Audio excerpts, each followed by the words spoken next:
ছাত্র সমাজের যে কোনো সংস্কার অথবা অন্যায়ের বিপক্ষে যে কোনো কাজে অন্য কোনো গোষ্ঠী বা অন্য কোনো ব্যক্তি যেই হোক হস্তক্ষেপ করতে আসে, তবে ছাত্র সমাজ তা কোনোদিনও মেনে নিবে না এবং আমরা তা কঠোরভাবে প্রতিরোধ করব। ছাত্র আন্দোলন সংগঠক এবং সম্পাদক, জুলাই গণঅভ্যুত্থান বিষয়ক বিশেষ সেল। তো আমাদের নকলা সহযোদ্ধাদের কাছে যতটুকু শোনা, তারপর আমরা যতটুকু দেখতে পারলাম বা জানতে পারলাম, একজন কালকে একটা গুরুত্বপূর্ণ দিন গেছে, যখন 12টা 1 মিনিটে প্রতিটা জেলা উপজেলায় সরকারি কর্মকর্তারা পুষ্পস্তবক শ্রদ্ধাঞ্জলি দিয়েছেন। তো এখানে প্রথম প্রশ্ন থেকে যায় যে উনি এত রাতে উপজেলা পরিষদে কি করছেন, তার ওয়াইফি কি করছেন বা অন্য একজন মেয়ে এসে কি করছেন, এই প্রশ্নটা থেকে যায়।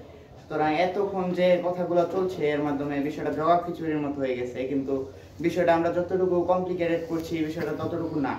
এটা একটা খুবই সিম্পল বিষয়। এটা বোঝা যাচ্ছে যে একজন অনৈতিক কোনো কার্যকলাপের করার ক্ষেত্রে বা এই উদ্দেশ্য নিয়েই উপজেলা পরিষদে এসেছেন, যেহেতু এখানে তার ওয়াইফকে দেখা গেছে, পাশাপাশি অন্য একজন নারীকে দেখা গেছে এবং তাকে দেখা গেছে।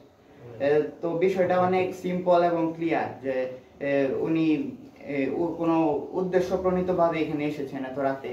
আর এখানে আমরা যা বসে ইনভেস্টিগেশন করছি তার কোনো প্রয়োজন বলে আমি মনে করি না, কারণ উপজেলা পরিষদে উপজেলা প্রশাসন আছেন, তাদের সিকিউরিটি আছে, তাদের প্রাইভেসি আছে এবং পুরোটা একটা রেস্ট্রিক্টেড এরিয়া যা সিসি ক্যামেরার দ্বারা অধিবেষ্টিত।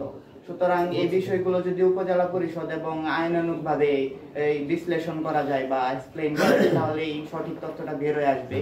আর আরেকটা বিষয় যেটা আমাদের সহযোদ্ধা এবং নকলাতে যারা কাজ করছে তাদের উপর যে একটা অ্যাটাকের সম্ভাবনা বা অন্য দলের তাদের তারা, আমাদের কাজ হচ্ছে সংস্কার, মানুষের ভোগান্তি কমে এবং মানুষ স্বস্তি পায় এমন কাজে হস্তক্ষেপ করা। সুতরাং ওইভাবেই তারা একটি লিগ্যাল কাজে হস্তক্ষেপ করতে গিয়েছে। তাদের একটি কাজে হস্তক্ষেপ করার ফলে অন্য ছাত্র সংগঠন বা রাজনৈতিক দল, আমরা যেটাই বলি, তারা কেন এসে তাদের বাধা প্রয়োগ করবে, তাদের শরীরে হাত দিবে? এটা কোনো লিগ্যালিসি বা আইনের মধ্যে পড়ে না।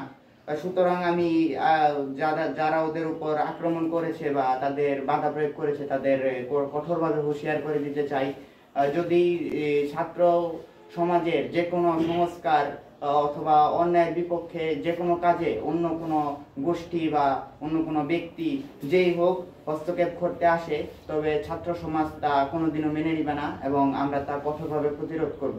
এরপরেও আজকে কনফারেন্সের পর যদি আমাদের সহযোদ্ধাদের উপর কোনো হুমকি বা আক্রমণ বা যে কোনো কিছু আসে, তবে আমরা তা মেনে নিব না এবং আমরা ওয়ার্ন করে দিতে চাই।